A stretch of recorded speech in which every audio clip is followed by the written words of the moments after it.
Do you need to keep your belly tight for your abdominal muscles to work? Well, you will hear this quite often in Pilates class, in a yoga class, and at your physio. They will say, engage your core, as if you could press a magical button, like to make your core work, and otherwise it would be off. But do you really need to do that? Let's test it. Place your hands on your abdominal muscles, and we'll try to do a couple of different things. First, just relax there. Feel your muscles under the skin. And then you can jump. Notice how the tension under your fingers change. You can cough. You can shout. You can shout! You can stand on one leg like a flamingo. And each of these will require your abdominal muscles to work, so they are not switched off. And for each of these you will need a different amount of force.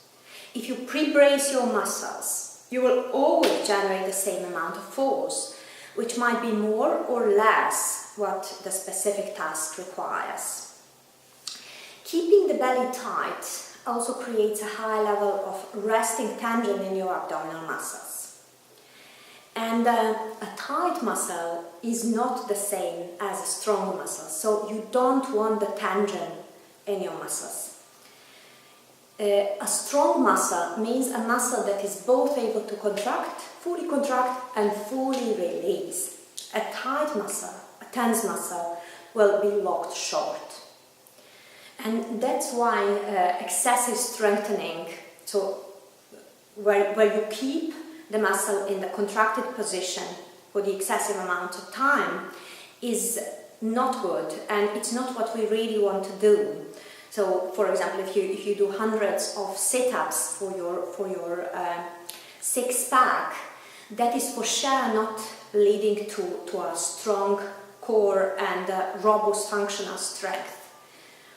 And tight muscles will create similar pull to unyielding muscles that you find in the couch potato and the sedentary population. So that's why we find very similar disorders in both people who excessively exercise and people who never exercise. Abdominal separation is one of these disorders. Okay, there are some other things that might be a problem with pulling the belly in all the time. We mentioned earlier the intra-abdominal pressure and the example of your belly as a balloon.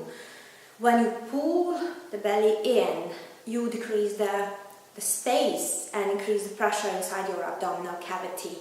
And if you keep this pressure within the abdominal cavity, that is basically like having an overfilled balloon inside you waiting to explode.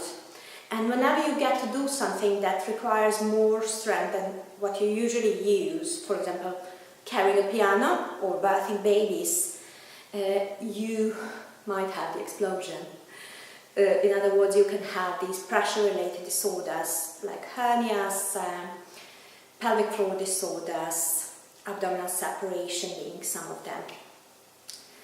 Okay, there are some other things that are related to the habit of keeping your belly tight. You don't allow your diaphragm to move through its full range of motion through breathing cycle. Then you also create a standstill in digestion, constipation anyone. And also you create excessive amounts of downward pressure on your pelvic floor. So these are all things we would like to avoid. And tight belly, the belly that looks tight and strong, doesn't really tell us how the belly actually works. Tight belly does not have an evolutionary purpose. It's just a fashion of our times. And is it really worth it? I've been working with a lot of people with compromised core. And the first thing we do is free up the belly. So learn how to release the belly to allow the reflexes to kick back in.